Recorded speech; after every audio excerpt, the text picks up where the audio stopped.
the way you relate with nature, right? Yes. Okay, yeah. You were talking about snakes this morning. Yes. And also, nobody else really thinks that the bird comes and sings. They're not paying attention. That's the only thing different. That's why everybody thinks what's happening with me or others is exceptional. My friend over there pays attention. He's not running around calling himself a shaman. Neither am I. I have to put a label on something I do. So I'm a shaman practitioner. Because I can't explain what happens with certain things that happen. So I don't know how else to label it. You know, all I see is that people benefit. And I really think they benefit from, you know, engaging in the energy matrix. When you're around, let's say, someone who is, let's say, fine-tuned, that energy field, you know, moves on to others. You heard me talk about these divine beings, these incredible beings of awakening that have been in my life. The energy field is tangible.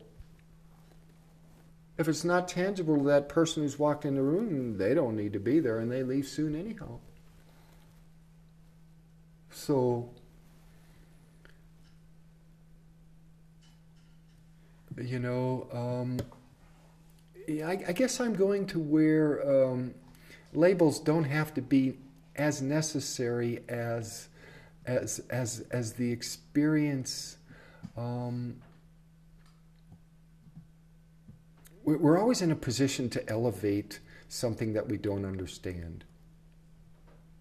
Why don't we just stop doing that and maybe give more attention into why we're not understanding it and being more available to the possibility of that coming into our lives?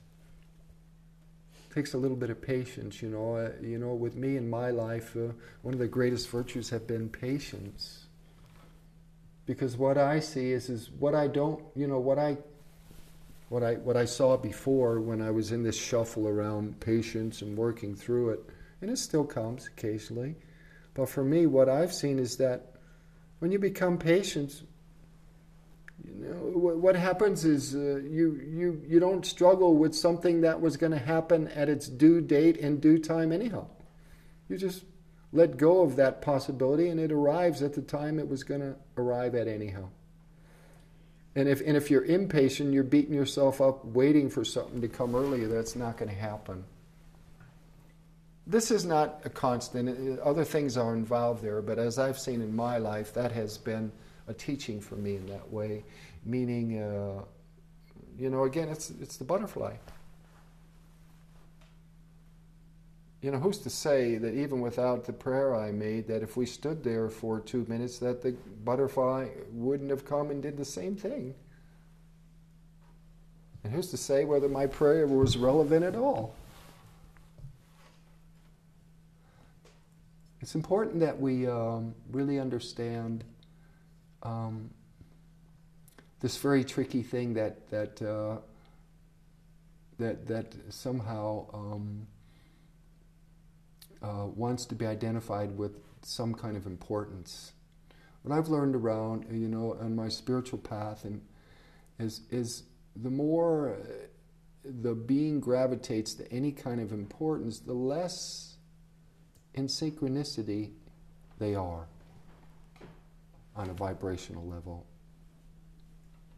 When they're more open, and when they are not seeking any kind of self-importance, that's when spontaneity isn't allowed. I mean, who's the one allowing? But for sake of, you know, for lack of a better term, that's when the allowance of spontaneity bears fruit. And when that fruit happens, there's nothing in the way to decide how much it gets or how much it doesn't get. There's simply an openness there that doesn't have a barrier of, okay, this is for me, it's not for me, or I'm getting more of this than someone else. It's simply you're an open state of, you know, let's say pure joy. Well, let's go there. Let's go to pure joy. it's important that we preserve joy on the planet at this time. That is what I've heard Shanti Mai say many times. Why? Because I don't see it so much in my interactions with going around the world and in society. I've seen it disappear more and more and more and more. And joy is our essential nature. It's one of the fundamental pieces of being human. But if you look back at your life, let's say the first 20 years, to, let's say, I know you're not older than 40, no woman I've ever met is ever older than 39, so let's say the next 20 years. Can I ask you, was there more joy in your first 20 years than your last 20 years? You don't have to answer, just think about it. Most people would have the tendency of saying, well, there was more joy when I was younger. Why is that? I'm not going to answer that question. You can, in your own way. But I think you're getting the point of what I'm talking about. We're just getting more engaged, and our basic essential nature is being distracted by all these gadgets we got running around. We're plugging in the wall and recharging, and I've seen people on their cell phones. It's like the techno god. We need to understand that our relationship with who we are can be better found out here. I'm waiting for the bird to say something. It's not going to happen this time. Wait, hey Baz, where's that sound? Don't you get the buzzing? The button to push that. Kuş beni onaylasın diye bekledim, bu sefer gelmedi diyor. It didn't happen. The bird didn't go.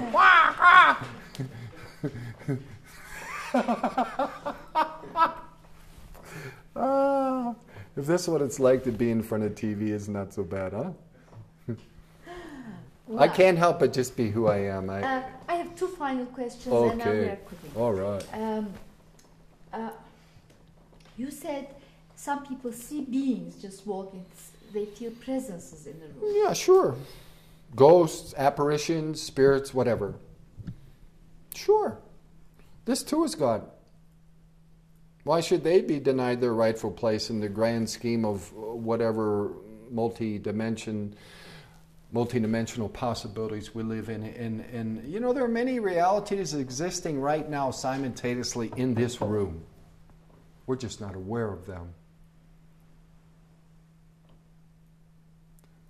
But what is important that one should consider is that the actions of being human has repercussions downline in those realities. In other words, our indiscretions, our hatred and our anger and our lack of respect is not only affecting each other. We are so sensitive, and we live in a matrix of realities that we are all connected. I'm not just talking human world. I'm talking worlds we've seen, not seen, above, below, inside and out, this galaxy, that galaxy. Throw them all together. It's a very, very sensitive matrix that we live in.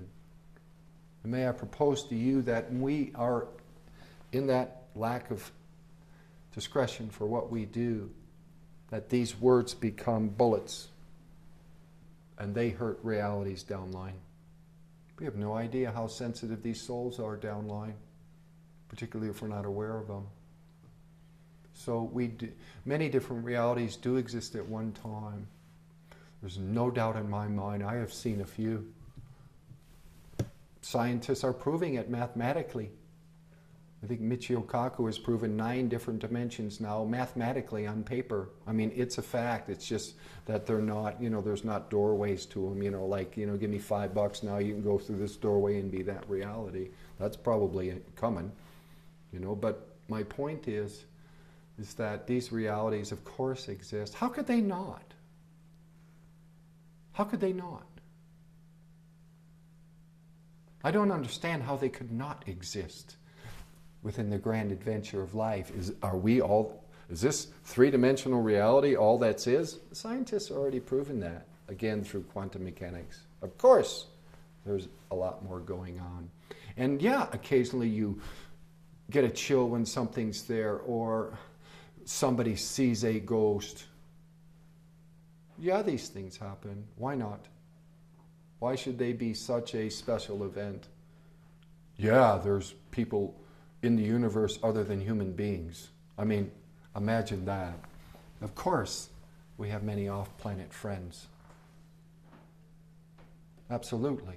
We're not alone in the universe. I mean, there are 100 billion suns in the Milky Way galaxy alone.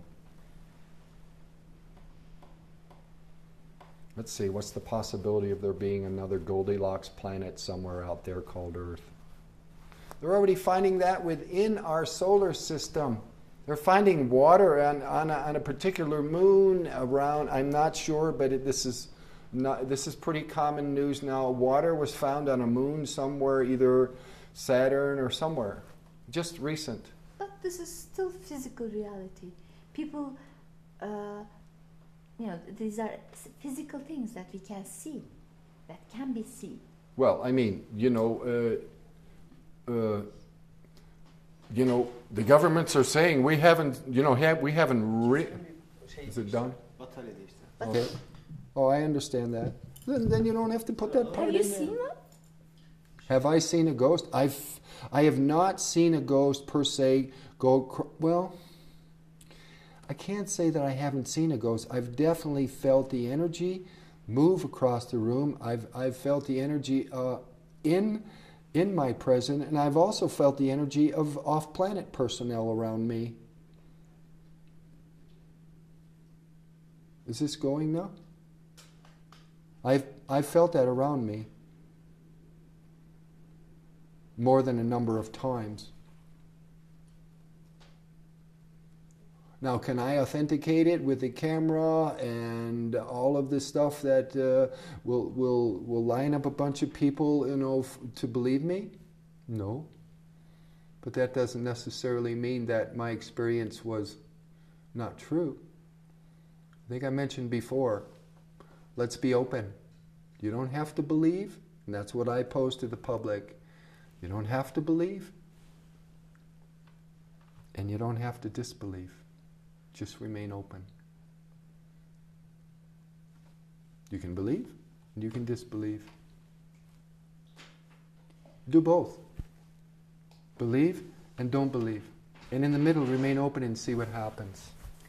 Don't get caught by the end of the judgment factor. Remain open in the middle. And that's the adventure. That's part of how, let's say, shamans navigate. They don't. There's no diagram for the unknown. There's no roadmap. So yes, I have felt definitely the energetic presence and movement of let's say, non-human personnel moving around. Was they would say this? Oh, it's an hallucination. Brain does that. Well, they can say whatever they want, but it wasn't their experience. Anybody can choose to comment in whatever way they want with what I say. However, I can only say, look, this was my experience, and according to my capability of perception at the time, this was absolutely true for me.